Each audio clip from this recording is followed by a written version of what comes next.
morning, ladies and gentlemen. StratGamer here, providing you with the new gaming content about Anno 1800 today. And yes, Anno 1800, one of my honestly favorite games of the recent years. And today we're going to talk about the Arctic. And the Arctic is actually a new region that you acquire with this DLC, The Passage, in Season 1. Many fans of the game actually don't love this region. Some say it's too hard, others that it just doesn't bring any value to your whole empire. So now you must be asking, why should I even listen to this video? Well, because if you master the Arctic, you will be producing a lot of gas to be used in your gas-fired power plant. You can see here. And this is actually quite important because gas is seen as better oil. One, you don't need rails. Two, these power plants have a larger coverage area. And lastly, quite important and often forgotten, is for gas, you don't need special ships, those tankers. You can use your normal ships, and thus you don't need to use a single oil harbor. You can use any of your piers, and that's quite important. Now, to be clear, I'm not saying I'm going to show you the most perfect, most optimized Arctic region. In fact, please do share in comments below what you would do differently. But I do guarantee that we will get a lot of gas for free. What do I mean for free? Well, the idea is after we set up the Arctic with some wood and some steel beams, you won't need to bring anything else. Don't leave too early because I will also share at the end of this video a game tip to increase your gas production even further that most players don't know. I've been talking about gas, but you can also produce gold and fur in the Arctic. So why am I not really talking about it in this video? Well, to be honest, I have a lot more fur and gold that I need. For gold, from the other region like the New World, and also from the item Georg von Malkin in all of your mines and trade unions, and fur because you actually don't need that much for um, investors. Before we get started, please consider subscribing to the channel. If you want to discover master strategy, city buildings, simulation games, that's exactly what I'll be covering in this channel, StratGamer. So please subscribe and you'll never miss a new video. And also, why not leave a comment below? Share what you want to learn, a question that you still have, or anything else in your mind, really. I promise I will do my best to answer each and every one of you. To recap, our objective today is to produce as much gas as possible without bringing anything to the Arctic. In particular, I won't be bringing any canned food, any broth, not even coal, and definitely no coffee. And as bonus, I'll be even bringing back copper and zinc to the old world, which many say is critical if you want as many investors as possible. As you can see, this is the Arctic region on the north of your map, and let's get started. Point number one, let's look at the map and the different types of island. Yes, different types, because you actually have, it's called an 8 islands at the bottom here, and then you have 4 glaciers, which are very specific islands here towards the top. Let's take a quick look at those differences. This is one of the glaciers. First, as you can see, there's no fertilities. The only thing you can produce as raw materials is the gas.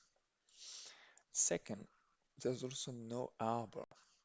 It is high on a glacier, so you have to use airships like this one to deliver any resource to the sky trading post. And you can only have one sky trading post per island. There's no peers equivalent. So you won't be able to deliver as much resource as you want, as quickly as you want, versus the 8 islands at the bottom, like this one, are sort of the typical island that you're used to. There's several fertilities, there's a trading post, and you can have many peers to deliver as much as you want. Lastly, you see that on those glaciers here, the space is often quite limited because you won't be able to build anything here. You're only able to build in this small piece of land here. But to be honest, in the Arctic, some of the, let's say, normal islands are also quite small, like this one. Space is definitely a factor in the Arctic. Second, anybody who knows Anno 1800 knows how items are so important. In the old world, new world, you are using trade unions, town halls. Here we're going to use Arctic lodges, this building. As you can see, even on this small island here, I have 3. I use them for my production, like here, the production of caribou meat, here for the production of whale oil, and also for the population. They are critical. Remember that there's many ways to find those items. You can buy some of them here in the Inuit, also transmute some of them with Nate's workshop, but you can also find them during expeditions. You can get them from missions, or let's call them resident quests, like this one here.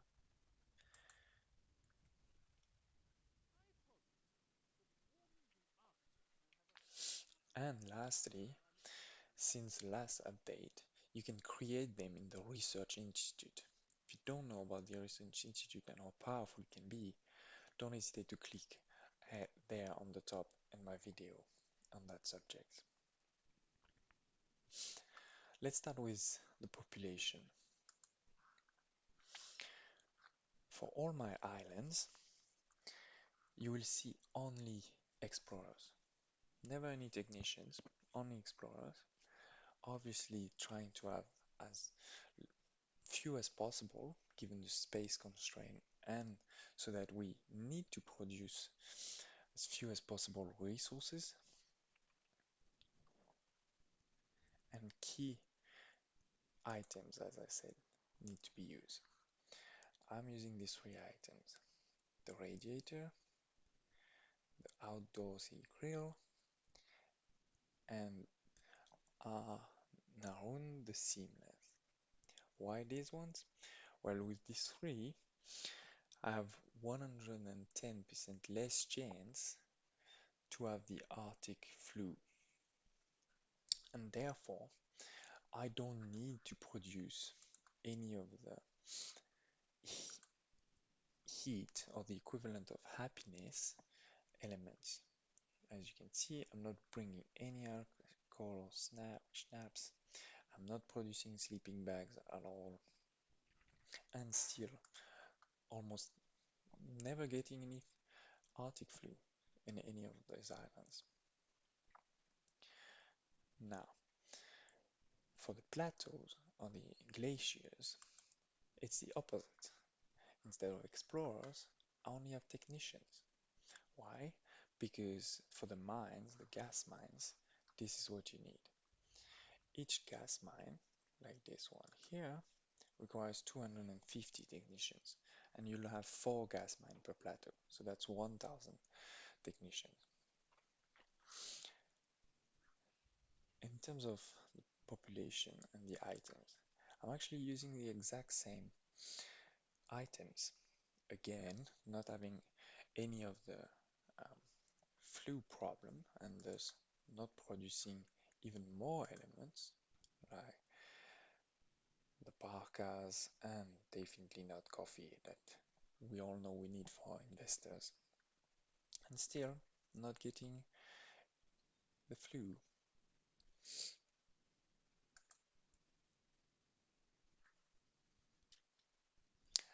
But you do have to feed a few of the elements to these technicians, in particular feeding them pemmican, oil lamps, and canned food. So how is that possible? Well, actually, if you look at all of my islands and we'll look at production later, tab later, the only thing I'm producing is pemmican and I'm producing it directly on those glaciers. How am I doing that without any explorer? Again, thanks to items. Whereas these items, especially that one, workforce minus 50%, and that one minus 50%, means no workforce needed at all. And on top, you can see occasionally produce extra oil lamp, and here occasionally produce extra canned food. So let's check the production tab for that item. So as you can see, for pemmican, I only need one and I'm producing six. So as I said at the beginning of the video, this is not the most optimized session. I'm sure we can do better, but it definitely works. And why am I producing six? So that as a byproduct, thanks to those two items I just showed you, I am producing one oil lamp when I need less than one, and I'm also producing one canned food when I need less than one, which means no need to bring any canned food and no need to bring any brass for the oil lamps.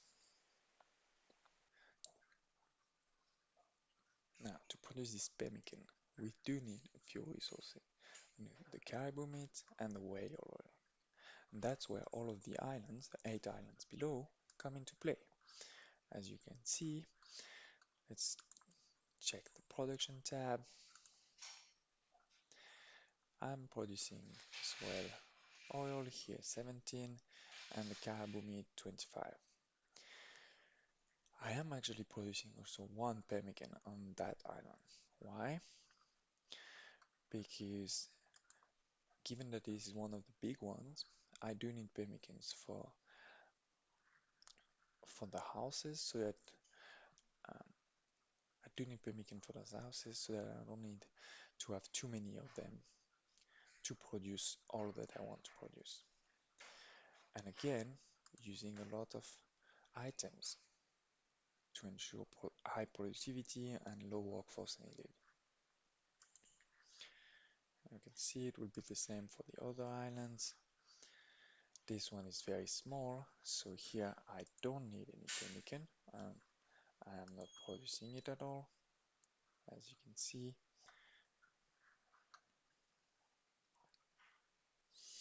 Now, so next point, let's look at the transport. As you can see, I like the concept of centralization and then dispatching.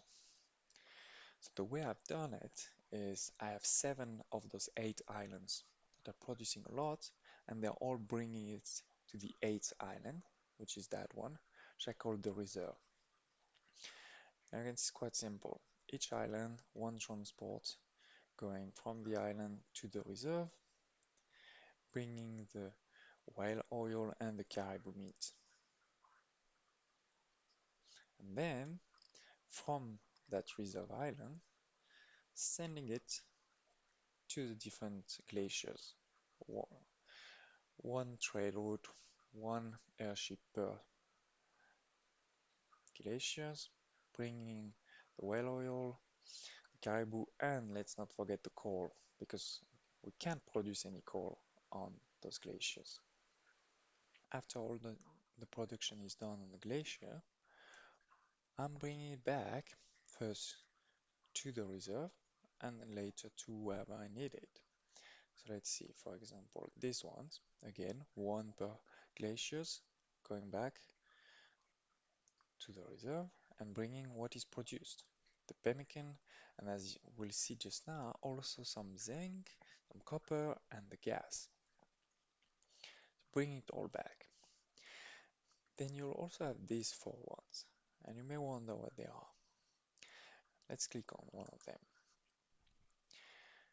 As you can see, something important is that I've clicked on this option here, discard cargo. What does it mean? It means that the airship is going to pick up the resources on my glacier, pemmican, try to deliver it here on the reserve, but even if the reserve already has the maximum amount of pemmican, it's not going to come back with it. It's going to dump them. And by dumping them, it will help that so that the plateau here, the glacier, never has a full production of pemmican. And by never having a full production of pemmican, the pemmican cookhouse will never stop. Why is that crucial? Because if they stop, they won't they won't continue to produce oil lamps and the canned food as a byproduct because they're not producing anymore. And therefore we won't get those resources that we need. So this is quite critical. Uh, As you can see, just doing it for the four glaciers. And then lastly, bringing back some of the resources. The gas, producing a lot of gas and sending it to the Cape Chelwani, and also producing, as I said, some zinc and copper that I'm sending back to the old world for my industries. Now, how do I get this zinc and copper? Let's take a look at the gas production. So you remember the gas production is on those glaciers,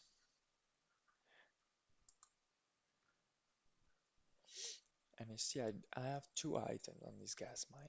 One increasing the productivity and one increasing productivity but also producing this extra zinc and copper. Now why only two items, you ask? Well, let's click. Indeed, I have a third item socket available. But if you look at the asset viewer, or if you search for a very long time in the game, for a third item to put on your gas mine, you'll never find one.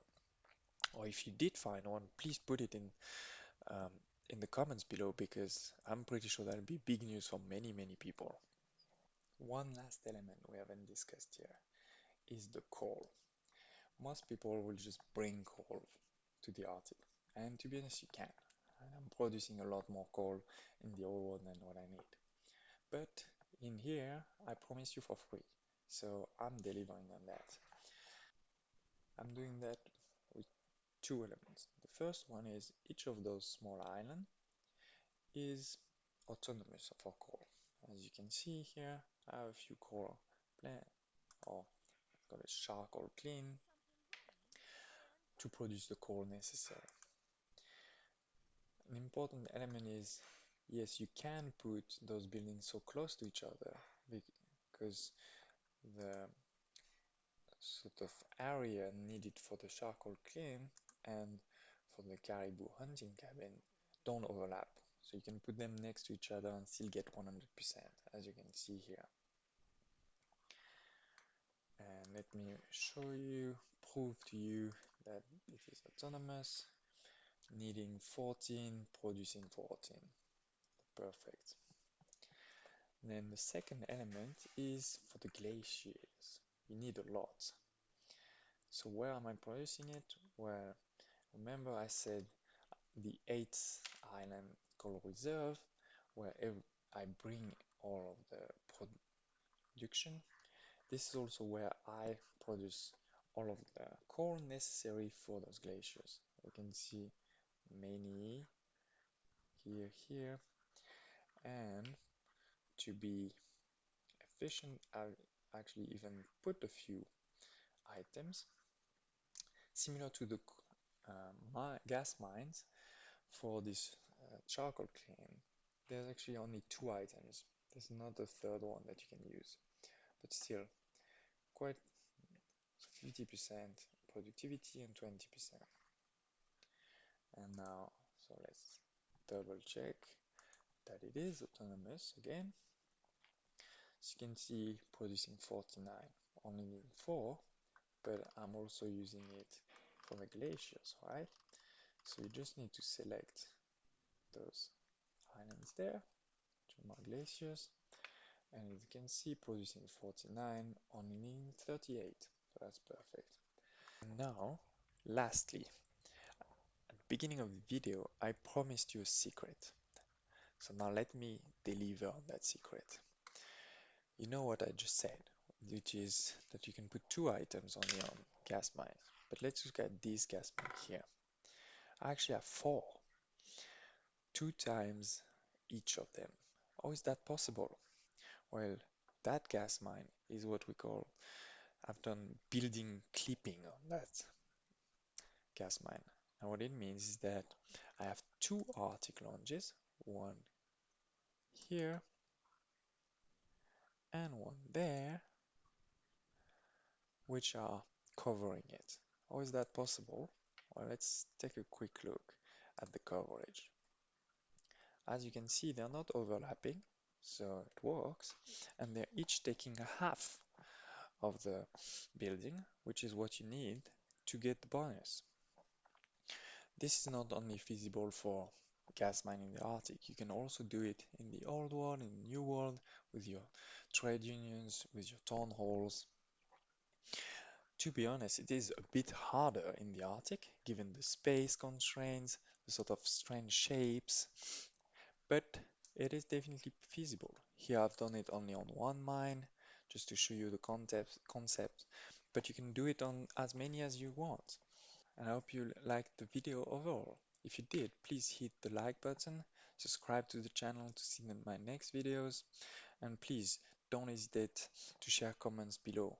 Things you learn, things you still have questions about, I'm very happy to answer.